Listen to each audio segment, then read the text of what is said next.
जीत गया भाई जीत गया, पुनीता दीदी जीत गया, जीत गया भाई जीत गया, पिंकू भैया जीत गया, जीत गया भाई जीत गया, पुनीता दीदी जीत गया, जीत गया भाई जीत गया, पिंकू भैया जीत गया। पुनीता दीदी के मुखिया बनाए दिहला हो, पिंकू भैया के मुखिया बनाए दिहला हो, कलम दबात पर बटन दबा के जिताए दिहला हो, पुनीता दीदी के मुखिया बनाए दिहला हो, पिंकू भैया के मुखिया बनाए दिहला हो, बनाए दिहला हो,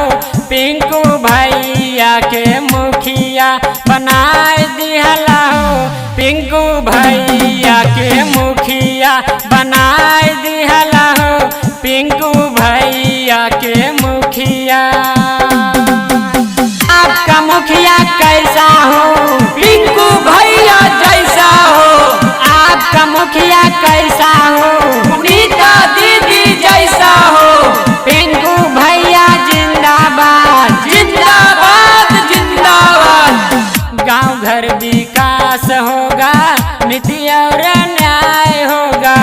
कौनो विपत्तिया में पिंकू जी सहाय होगा,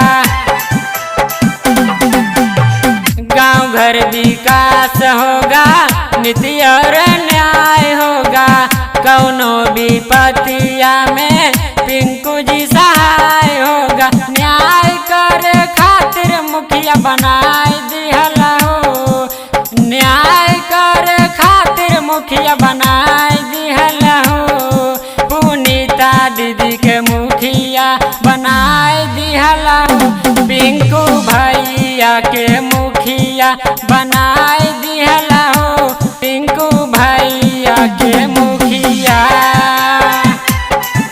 पुनीता दीदी जिंदाबाद, जिंदाबाद जिंदाबाद, पिंकू भैया जिंदाबाद, जिंदाबाद जिंदाबाद। चोरी घूसखोरी से मिली छुटकारा हो,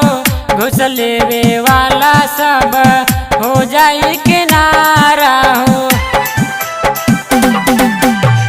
चोरी घूसखोरी से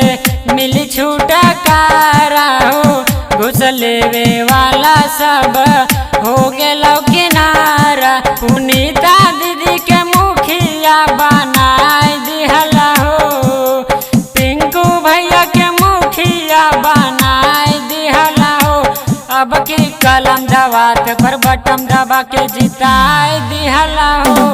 अब की कलम दबात पर बटन दबा के जिताए दिहला हो,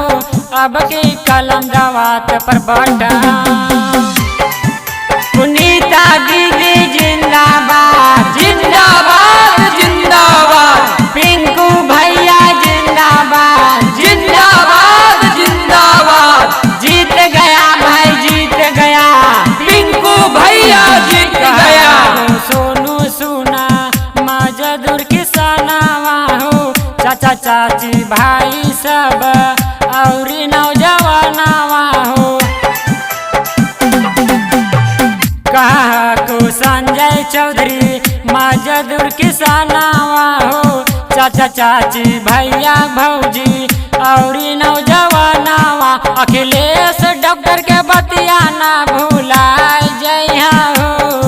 अखिलेश डॉक्टर के बतिया ना भूलाए जइहा हो, पुनीता दीदी के मुखिया बनाए दिहला हो,